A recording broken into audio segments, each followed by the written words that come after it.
Aujourd'hui, donc, on ne partage pas sur Facebook. On a dit qu'on restait en comité privé. Donc, je vais vous parler des huiles. Alors, je vais faire l'appel en 2 fois parce que ça va être un peu long de le faire tout aujourd'hui. Mais je vais déjà vous parler au moins de 2 huiles, peut-être 3 si je peux. Donc, soyez les bienvenus. Et puis, je répondrai à vos questions à la fin. D'accord? Donc, on va dire que c'est la partie 1 des lipides en pratique. Et ben, voilà. Muriel ne me connaît pas encore, mais je suis un peu pipelette. Donc, c'est pour ça que je vais faire 2 vidéos sur la pratique. Oui. Une demain. D'accord? Sinon, on va dépasser le timing des 14 heures. Donc, après avoir vu la vidéo de lundi, c'était lundi notre vidéo, sur la partie théorique, d'accord, des lipides. Aujourd'hui, je voudrais passer en revue un peu la mise en pratique. Donc, on va être simple, parce qu'en fait, mis à part les graisses à utiliser pour l'assaisonnement ou pour la cuisson, voilà, l'essentiel des apports en lipides, donc en graisse, ça va être de vos aliments entiers, en fait, quand vous allez manger. Donc, vos apports en lipides soient la conséquence de… Ah, Juliette qui nous rejoint. Ce soit la conséquence de ce que vous mangez. Donc, si vous mangez des produits animaliers, ça va venir de vos produits animaliers. Si vous mangez des produits végétaux, ça va venir des noix, ça va venir essentiellement des noix, certains fruits. Voilà. Donc, mais il vaut mieux que les apports soient des aliments entiers.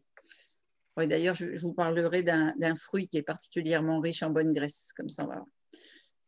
Alors, ce que je ferai, c'est que quand je mettrai cette vidéo-là en ligne sur YouTube, eh bien, sous la vidéo, je ferai un petit résumé, on va dire. Ouais, un résumé de tous les points essentiels de cette vidéo-là d'aujourd'hui et puis demain de l'autre vidéo. D'accord?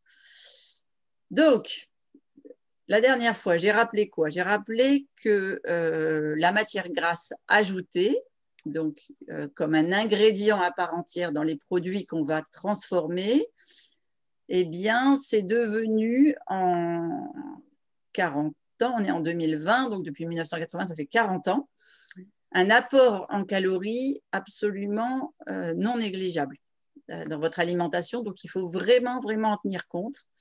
Bon, maintenant, si vous me suivez depuis un moment, vous êtes censé ne plus consommer, ou en tout cas vraiment un minimum et occasionnellement d'aliments ultra transformés, donc non enrichis en matière grasse, et puis le plus faiblement possible des aliments moyennement transformés, ou en tout cas, c'est vous qui les transformez, ce qui est une bonne chose.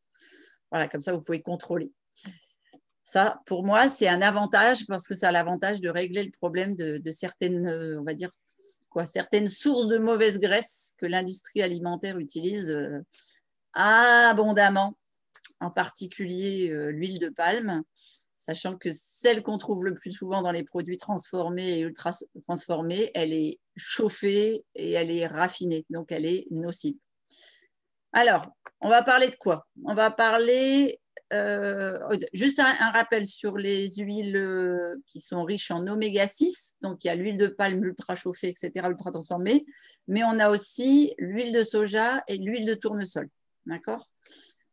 Qui ne sont pas bonnes pour la santé parce qu'elles sont très riches en oméga 6 et que l'on va trouver aussi dans certaines préparations alimentaires. Et puis, celles que vous allez trouver aussi dans les préparations alimentaires, on n'en a pas parlé lundi, mais c'est quand vous lisez les étiquettes, c'est écrit acide gras trans. Les industriels évitent maintenant, mais des fois, c'est quand même écrit matière grasse hydrogénée. Voilà. Donc, ça, c'est vraiment des graisses nocives. Mais bon, si vous mangez à 80-90% brut, vous avez fait une bonne partie, une énorme partie du travail d'ailleurs. Vous avez viré toutes ces mauvaises graisses. Donc, la deuxième étape, c'est de choisir des huiles et des matières grasses ajoutées à votre alimentation brute aujourd'hui avec des bonnes graisses. Donc, comme je l'ai dit en fait au début de tout ce…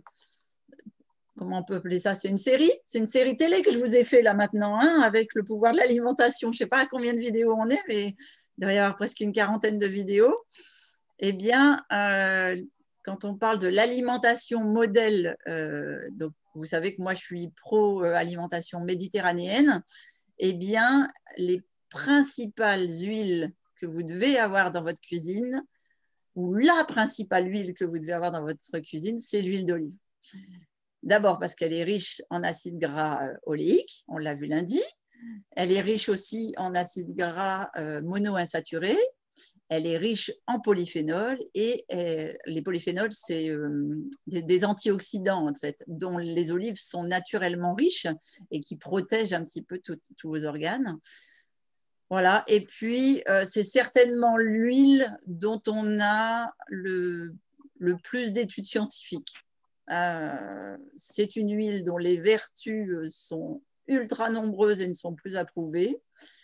Et puis le dernier argument qui me fait pencher pour l'huile d'olive, c'est que les oliviers, eh bien, ce sont des plantes qui sont plus ou moins locales, en tout cas dans notre Europe, qui sont assez répandues, donc qui vont en notre faveur, puisque ce n'est pas un produit qui vient de l'autre bout de la planète, l'autre bout du monde, on en a chez nous.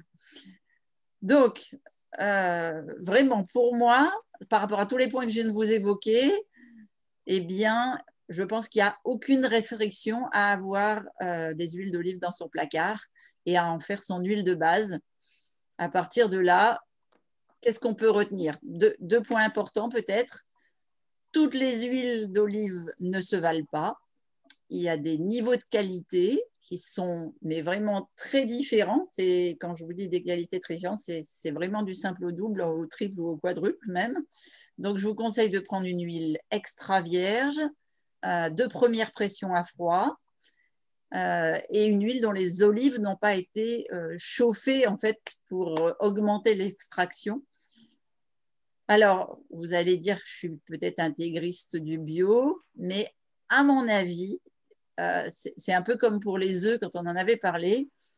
Ça fait plus de sens si vous consommez une huile bio parce qu'en fait, les pesticides sont ce qu'on appelle liposolubles. Donc, ils vont se retrouver dans les corps gras. Donc, quand vous consommez de l'huile d'olive non bio, vous faites un bol de pesticides. Voilà. Et ça va se retrouver dans vos propres graisses. Donc, ce n'est pas forcément super cool. Et avec les œufs, c'est pour moi un des aliments bio indispensables. Voilà. C'est pour ça qu'il y en a certains qui me disent que je suis une intégriste. Mais bon, si je ne vous passe pas mon propre message et mes propres valeurs, si je ne vous le passe pas sur ces ateliers-là, je ne vous les passerai jamais. Donc voilà, vous avez mon point de vue. Après, chacun garde le sien. D'accord? Alors, maintenant, où est-ce que je mets un bémol dans le label bio? Eh bien, si vous avez l'occasion d'être en contact en fait avec un vendeur direct. Alors là, je pense par exemple Muriel, qui est encore plus proche que moi des producteurs d'huile d'olive. Mais sur l'appel, Caroline, c'est Caroline de Nîmes qui nous a rejoint. Elle a pas ça, coucou. Oui, coucou ma belle. Voilà, on a deux Nîmoises sur l'appel, c'est génial ça. Donc, je parlais des producteurs d'huile d'olive et je disais que vous avez particulièrement des producteurs locaux. Quand je suis descendue à Avignon, j'ai fait le plein aussi. Et voir, vous avez vos propres arbres.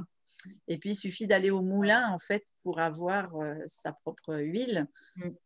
Mais bon, le label bio, c'est bien, mais je comprends tout à fait qu'il y ait des producteurs locaux qui n'aient pas envie de payer pour être labellisés, tellement ça coûte cher ce label.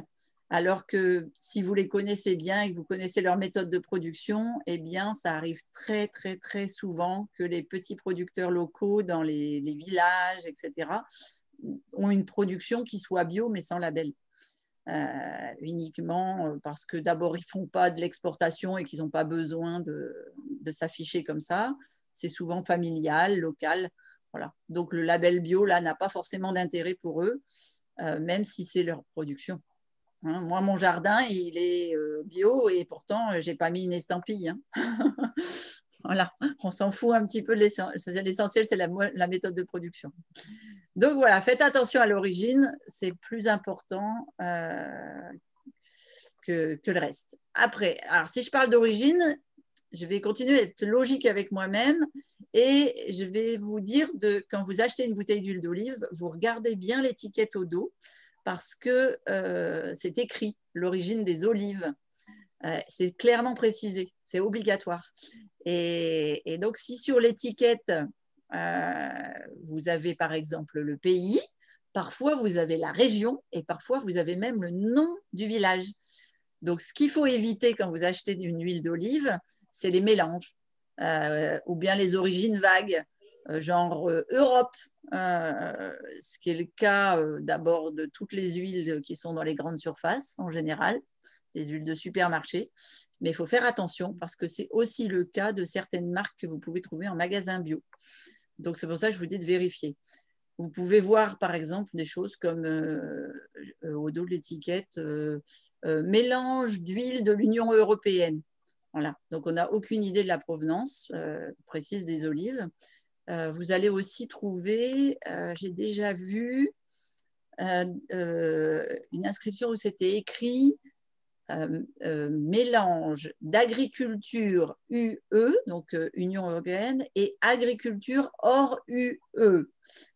C'était une huile d'olive bio, mais en fait, quand on voit ces écrits-là, ça signifie à ce moment-là que c'est un mélange d'huile, d'accord, européenne, et d'huile internationale. Alors, très souvent, et c'est tout à leur honneur, ça vient du Maroc ou de la Tunisie. Mais j'en ai vu aussi qui venaient des États-Unis.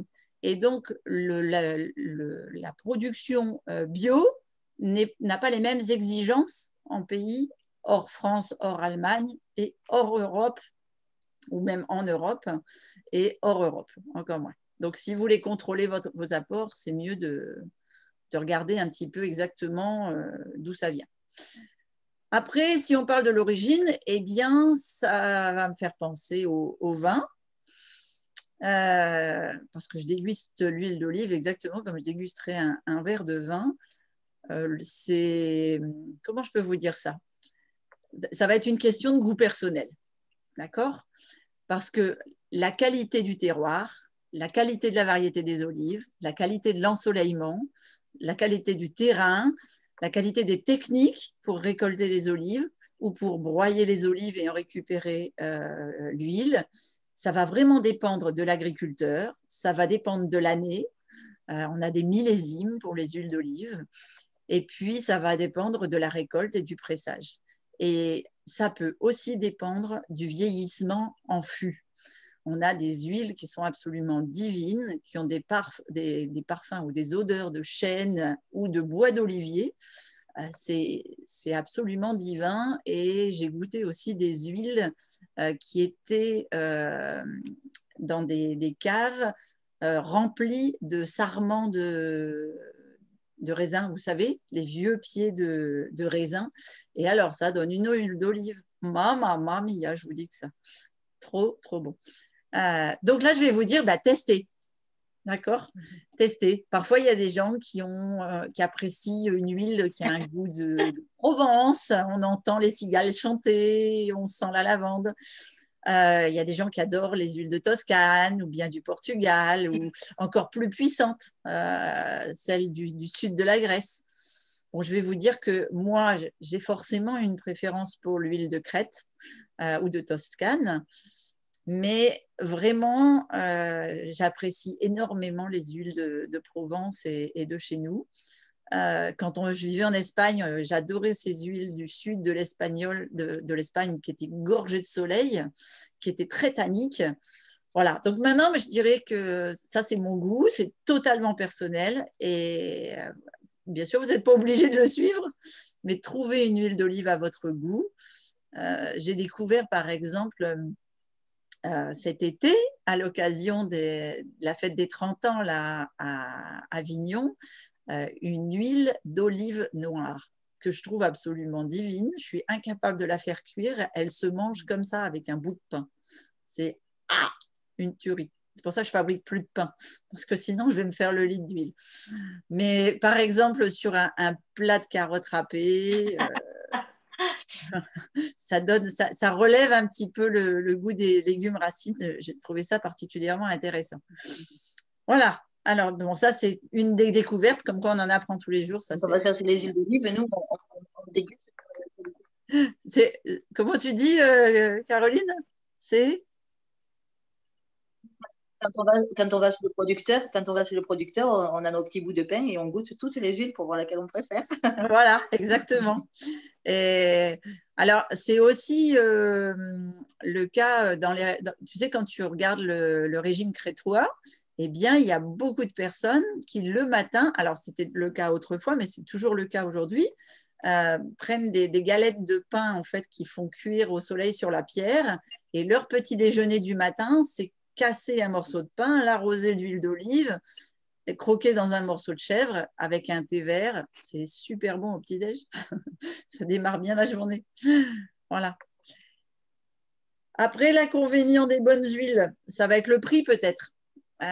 Si vous voulez une huile de qualité, il faut mettre un minimum de 15 € le litre d'huile d'olive. Alors, peut-être vous pouvez acheter en gros dans le sud directement chez le producteur puis venir avec vos bouteilles. Ça va avoir un prix peut-être un peu moindre. Mais si on veut vraiment un prix rapport qualitatif et puis que le commerçant ou le producteur gagne sa vie aussi, je pense que c'est à peu près les prix qu'il faut mettre dans une bonne huile. Voilà. La question maintenant, peut-être, ça va être de savoir, je ne sais pas, est-ce qu'on ne met que de l'huile d'olive dans notre cuisine? Alors, dans l'absolu, on va répondre oui, pas de problème, parce qu'elle peut être, vraiment, elle peut être votre huile de référence, hein, à la fois pour toutes les cuissons et pour tous les assaisonnements qui existent, mais même pour vos pâtisseries, etc., pour les assaisonnements du cru. Ça peut être vraiment une matière grasse de référence. Maintenant, est-ce que il faut en manger à toutes les sauces, même si c'est le cas de le dire? Pas forcément, d'accord? Parce que ça reste une matière grasse et que 1 gramme, ça fait 8 calories, d'accord? Et que le but, c'est quand même de contrôler ses apports. Maintenant, voilà, l'huile d'olive peut être la base pour les cuissons comme pour les crudités. L'huile d'olive a un point de fumée. Alors, ça, c'est pour toutes les matières grasses pareilles. Vous devez connaître ce qu'on appelle le point de fumée. Le point de fumée, c'est la température à partir de laquelle l'huile qu'on est en train de travailler, enfin le corps gras qu'on est en train de travailler, donc c'est valable pour tous les corps gras, se détériore. Où il y a des produits toxiques en fait qui apparaissent dans le corps gras. L'huile d'olive extra vierge est effectivement celle avec le point de fumée, un des points de fumée le plus élevé, puisqu'on peut monter jusqu'à 160 degrés. C'est pas très haut, d'accord? Mais il suffit simplement de l'utiliser pour les cuissons douces. Et il me semble que depuis qu'on se connaît, eh bien, c'est ce que je vous prône, les cuissons douces. Donc, c'est parfait. C'est celle qu'il faut privilégier de toute façon. À partir de là, en complément, vous pouvez avoir des huiles secondaires si vous avez envie. Donc, qu'est-ce que je vais vous conseiller comme huile secondaire? Il y en a beaucoup d'autres, hein. Si je me base juste sur l'apport en oméga 9, puisqu'on est en train de parler des oméga 9 pour l'huile d'olive, les acides gras monoinsaturés, alors je vais vous citer quoi? Je vais vous citer l'huile d'avocat, l'huile de noisette, l'huile de macadamia. Voilà. C'est principalement les 3 autres huiles qui sont riches en oméga 9. Selon moi, elles ne sont pas forcément à privilégier au niveau de la santé, parce que vous avez les oméga 9 dans l'huile d'olive. Le principal intérêt par rapport à l'huile d'olive, ça va être plutôt gustatif, d'accord, puisqu'elles ont un goût différent. Par exemple, moi, j'aime bien utiliser l'huile d'avocat pour faire ce que j'appelle de la saugenaise, mais si vous n'êtes pas végétalien, vous pouvez l'utiliser, par exemple, pour faire une mayonnaise. Ça donne un goût particulièrement intéressant. Et puis, avec une pointe d'ail et de persil, Ça donne une mayonnaise particulièrement goûteuse. Après, elle a aussi d'autres avantages. L'huile d'avocat a un point de fumée légèrement supérieur à l'huile d'olive, puisque au lieu de 160, on est à 170. Voilà. Mais ce sont 3 huiles qui coûtent très cher, que vous ne trouvez qu'en 125 ou 250 millilitres, parfois 500, mais c'est beaucoup plus rare, qui sont très, très fragiles. Donc, vous devez impérativement, après ouverture, les mettre au frigo.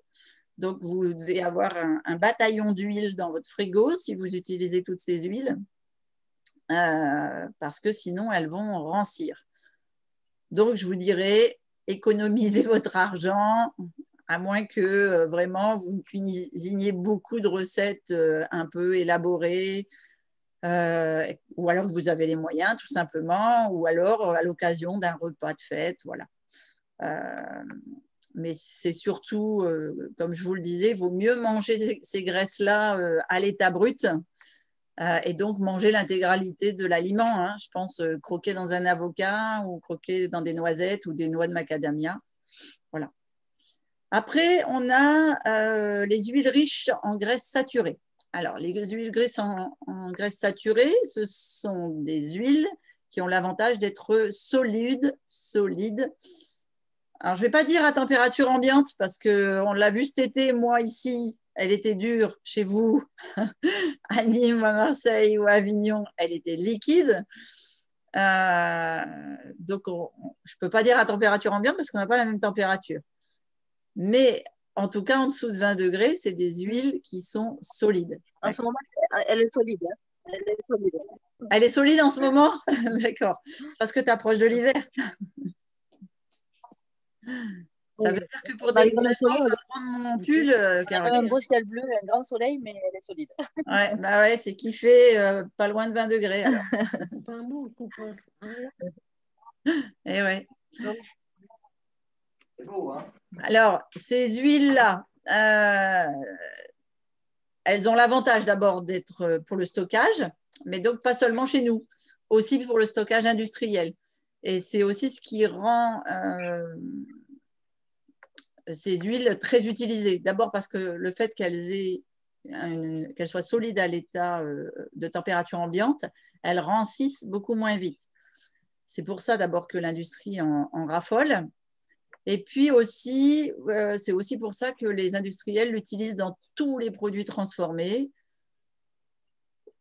Il est possible d'en trouver certaines, en tout cas, peut-être pour nous, grand public, à la vente. Ce n'est pas toujours évident. Alors, l'huile de coco, oui. Mais si je prends par exemple l'huile de palme, il faut savoir que sous la forme brute, vierge, non raffinée, elle est liquide, elle solidifie, mais à très haute à assez basse température. Elle est rouge, elle est très rouge, elle est magnifique, elle a une superbe couleur parce qu'elle est très très riche en carotène et vitamine A. Donc elle se trouve très très bien et très facilement en Afrique de l'Ouest ou bien dans certaines régions d'Asie. Elle est très bonne pour la santé, comme l'huile de coco. Mais en France ou en Europe, là où c'est pas des aliments, enfin c'est pas l'huile de, on va pas trouver l'huile de palme à tous les coins de rue. Et on a des aliments dans l'alimentation qui contiennent du carotène et de la vitamine A. Donc pour moi, pas besoin d'aller la chercher. Alors si bien sûr on vous en fait cadeau à l'occasion d'un voyage, ou, voilà, pourquoi pas. Mais la consommation ne doit pas, enfin vous ne devez pas chercher à avoir de l'huile de palme. Parce qu'après, sinon, on passe dans l'industrialisation et de toute façon, elle ne sera ni brute ni pure et elle va être chauffée et nocive pour la santé et elle va en plus détruire la planète. Après, on en parlait il y a 2 secondes avec Caroline, l'huile de coco. Alors, l'huile de coco égale polémique.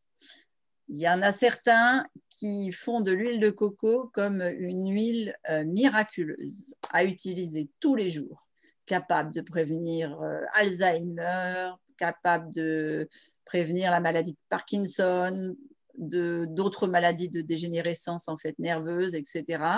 Et puis il y en a d'autres qui l'ont banni totalement leur alimentation, comme toutes les graisses saturées, naturelles ou pas. Donc déjà, moi, je voudrais qu'on parte du principe qu'il faut parler de l'huile de coco vierge, d'accord? Pas la version chauffée que vous pouvez trouver dans les produits transformés, appelée d'ailleurs l'huile de copra sur certains emballages pour éviter marqué coco ou palme. Et puis, il faut se méfier parce qu'on en trouve aussi dans les grandes surfaces, mais dans les magasins bio. On trouve parfois des bocaux en verre d'huile de coco ou en plastique, d'huile de coco écrit désodorisé, parce que les gens n'aiment pas le goût de la coco. Il faut savoir que pour la désodoriser, il faut la raffiner et donc elle va être chauffée, filtrée. Donc elle n'est plus bonne pour la santé. Ce qui est important de savoir, c'est que l'huile de coco, elle contient à 90% des graisses saturées, mais avec différents acides gras saturés. Certains qui sont bénéfiques sur le cholestérol, comme on l'a vu lundi, d'autres qui ont un impact totalement neutre, voire antiviral, comme on l'a vu lundi, et d'autres encore négatifs pour le corps. Alors, c'est très complexe en fait d'affirmer que l'huile de coco est bonne ou non pour la santé parce que nous n'avons pas assez d'études et surtout pas assez de recul. Moi, j'aime bien avoir 30, 40, 50 ans de recul sur une analyse. Sur ma chaîne, j'ai fait il y a quelques années de ça une vidéo qui se nommait, c'était un titre provocateur, genre les dangers de l'huile de coco ou quelque chose comme ça, qui démontait complètement certains détracteurs qui ne mettaient en avant que les acides gras à chaîne longue de l'huile de coco, alors que ce ne sont pas les acides gras en majorité dans l'huile de coco. Et je me souviens que ça a fait un gros débat. Bon, ça c'est mon côté un peu provocateur. Mais bon, quand il n'y a pas d'argument de recherche prouvant l'une ou l'autre des versions, moi je m'en tiens au fait qu'il existe et puis à l'étude simplement des populations qui en consomment le plus, donc tous les pays comme le Congo, etc., qui ont des super résultats au niveau maladie cardiovasculaire. Donc voilà, j'en reste à ça. Pour moi, en fait, c'est comme tout. Qu'est-ce qu'il faut faire? Il faut regarder le contexte alimentaire global.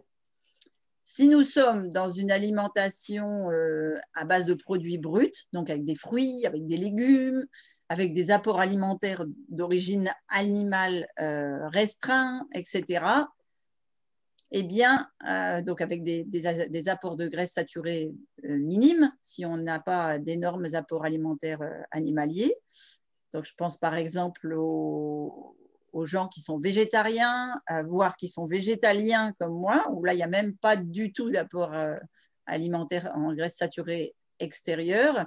Il n'y a absolument aucun problème à en consommer.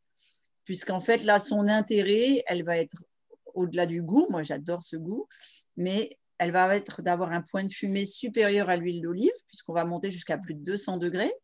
Donc, ça peut être utilisé à l'occasion pour faire, je ne sais pas, des fritures, par exemple. Et puis, le fait qu'elle se solidifie à 20 degrés aussi, ça, c'est pratique d'utilisation. Moi, je cuisine beaucoup pour ceux qui me connaissent.